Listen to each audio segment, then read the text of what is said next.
இது queen school present Neeya Naana. இது நம்ம ஷோ, எல்லோரும் பாருங்கள், என்ஜாய் பண்ணுங்கள். என்னடா இவன் ஆசிரியர் பற்றியே பேசிகிட்டு இருக்கான்னு நினைக்கிங்களா? இன்றைக்கி நம்மளோட ஷோவும் ஆசிரியர் பற்றி தாங்க.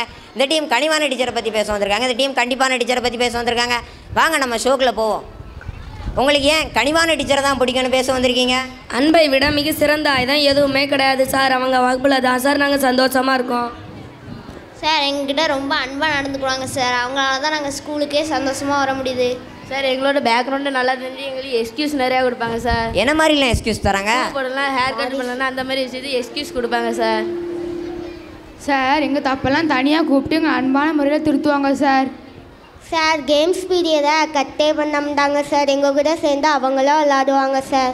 ஓகே, இப்போ இவங்க பக்கம் போவோம். உங்களோட கருத்து என்ன கண்டிப்பான டீச்சரை பற்றி? சார் எங்கள் மிஸ் எல்லாம் அவங்களோட லைஃப் ஹிஸ்ட்ரியை பற்றி அடிக்கடி சொல்லி மோட்டிவேட் செய்வாங்க.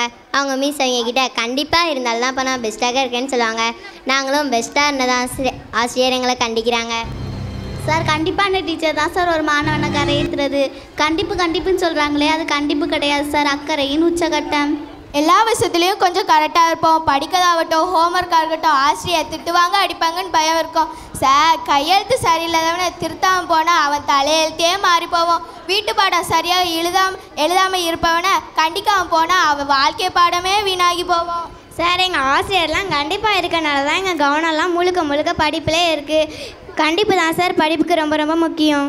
அப்பாலஜி லெட்டர்னு எல்லா ஸ்கூல்லையும் இருக்கும். அப்பாலஜி லெட்டர் உங்களுக்கு நன்மையா இல்லை தீமையா? தீமை தான் சார். அப்பாலஜி லெட்டரை விட மோசமான பனிஷ்மெண்ட் எதுவுமே கிடையாது சார். அப்பாலஜி லெட்டரில் சப்ஜெக்ட் டீச்சர்கிட்ட சைன் வாங்கலன்னா எங்களை படுத்திடுவாங்க சார்.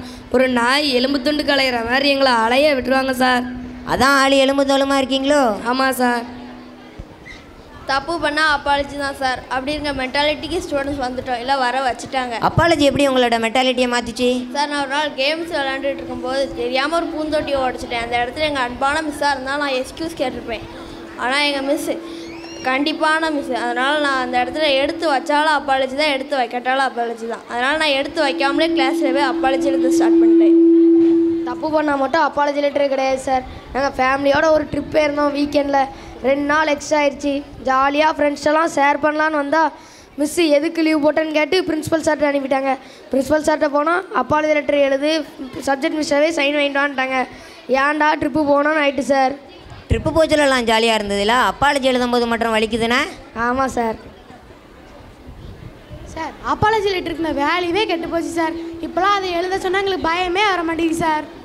இவங்க சொன்ன வாதத்துக்கு நீங்கள் என்ன சொல்ல போகிறீங்க? சார் இந்த டீம் ஸ்டூடெண்ட்ஸ்லாம் அப்பாலஜி லெட்டரை பற்றி இவ்வளோ பேசுகிறாங்களே, ஏன் சார் இவங்க தப்பு பண்ணணும்? தப்பு பண்ணாதானே சார் லெட்டர் எழுதணும். இல்லைனா யாரும் சார் இவங்கக்கிட்ட லெட்டர் கேட்க போகிறாங்க? நல்லா சொல்லி புரிய வைங்க சார். சொல்லி புரிய வச்சுருவோமா? நல்லா சொல்லி புரிய வச்சுருவோம் சார். எங்கள் அண்ணன் 10th படிக்கிறான். அடுத்த வாரம் ரிவிஷன் எக்ஸாம் வச்சுக்கிட்டு லீவ் போட்டுட்டான் சார். அதுக்கு மறுநாள் மிஸ் டென்ஷன் ஆகி அப்பாலஜி லெட்டர் எழுத வச்சு அங்கேயே அலைய வச்சுட்டாங்க சார். அதுக்கப்புறத்துலேருந்து இந்நாள் வரைக்கும் எங்கள் அண்ணன் லீவே போட்டதில்லை சார். அப்பாலஜி லெட்டர்னால எவ்வளோ வேல்யூ இருக்குது பாருங்கள். இதை எப்படி சார் உங்கள் வேல்யூவே இல்லைன்னு சொல்லலாம்? சொல்கிறது பார்த்தா அப்பாலஜி லெட்டர் வேல்யூ தான் போல்.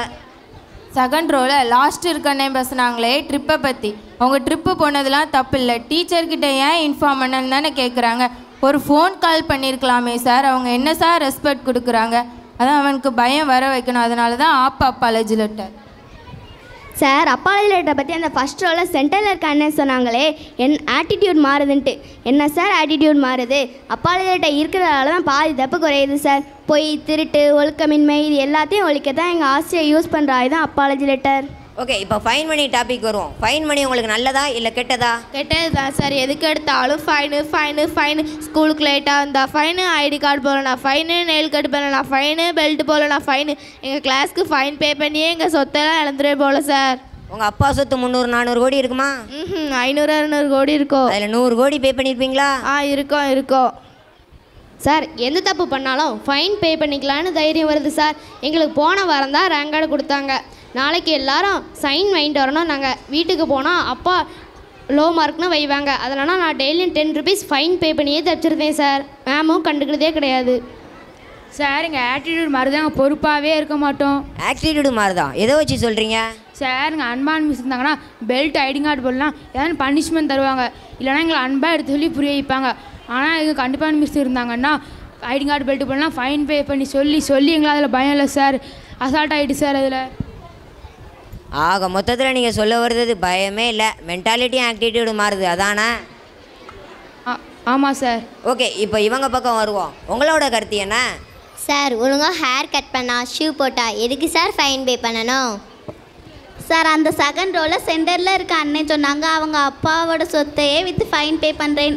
அப்போ அவங்க எவ்வளோ தப்பு பண்ணுறாங்கன்னு இதுலேருந்தே தெரிஞ்சுக்கிட்டு சார் எவ்வளோ தப்பு பண்ணி எவ்வளோ ஃபைன் பே பண்ணுறாங்கன்னு பாருங்கள் சார். ஸ்கூல் ரூல்ஸு ரெகுலேஷனை ஒழுங்காக ஃபாலோ பண்ண மாட்டாங்க சார். மிஸ்ஸையே கூட சொல்கிறாங்க. அடி வாங்கி எங்களுக்கு பழகி போயிட்டு அதனால தான் சார் ஃபைன் பே பண்ண வச்சாவது திருந்துவாங்கன்னு எங்கள் கண்டிப்பு ஆசிரியர் நினைக்கிறாங்க. எங்கள் காசை வாங்கி எங்கள் கண்டிப்பு ஆசிரியர் பெரிய கோட்டையாக சார் கட்ட போகிறாங்க. வருஷ முடிவில் எங்களுக்கு பென்னு பென்சிலு பவுச்சுன்னு நிறைய எங்களுக்கு தேவையான திங்ஸ் வாங்கி கொடுப்பாங்க சார். உங்கள் ஆசிரியர்லாம் ஃபைன் பண்ணி நல்ல முறையில் தான் பயன்படுத்துகிறாங்க போல். வருஷம் ஃபுல்லாக ஃபைன் பண்ணி பே பண்ணால் வருஷம் லாஸ்ட்டில் பென்னு பென்சிலு பவுச்சு எல்லாம் கிடைக்கும். சார் ஒரு நாளைக்கு ஐடி கார்டு போடலன்னா 10 ரூபா சார். 5 நாளைக்குன்னா நீங்கள் நல்லா கோட் ஷர்ட்லாம் போட்டு வந்திருக்கீங்க, உங்களுக்கு கணக்கு தெரியும்னு நினைக்கிறேன். 50 ரூபா சார். ஃபர்ஸ்ட் ரோவில் செகண்ட் இருக்கானே சொன்னாங்க. டெய்லியும் 10 ரூபா ஃபைன் பே பண்ணுறாங்களாம். பாருங்கள் சார், பணத்தோட வேலையெல்லாம் இவங்களுக்கு தெரியவே மாட்டுக்கு. சார் எங்கள் கிளாஸில் இங்கிலீஷில் பேசலைன்னா ஒரு நாளைக்கு 10 ரூபா ஃபைனு. அதனாலே நாங்கள் எல்லோரும் பயந்து போய் இங்கிலீஷ்லேயே பேசுவோம் சார். இதனால் எங்களோட ஸ்போக்கன் ஸ்கில்லும் டெவலப் ஆகுது. நீங்கள் நல்லா இங்கிலீஷ் பேசுவீங்க போலையா? ஆமாம் சார், நான் வீட்லேயே இங்கிலீஷில் தான் பேசுவேன். நேற்று எங்கள் மாமா வீட்டுக்கு வந்திருந்தாங்க. அவங்க போலீஸாக இருக்காங்க. நான் இங்கிலீஷ் மீடியத்தில் படிக்கிறதுனால அவங்க என்கிட்ட இங்கிலீஷ்லேயே பேசுனாங்க சார். நானும் இங்கிலீஷ்லேயே பேசிட்டேன். இதுக்கெலாம் காரணம் எங்கள் கிளாஸில் ஃபைன் போடுறது தான் சார்.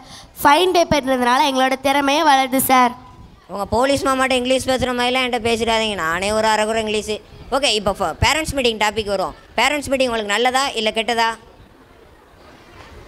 அதை ஏன் சார் கேட்குறீங்க? தண்டனையின் உச்சங்கட்டனாலே பேரண்ட்ஸ் மீட்டிங் தான். பேரண்ட்ஸுக்கும் எங்களுக்கும் இடையில் இந்தியா பாகிஸ்தான் வாரே உருவாக்கி விட்றாங்க.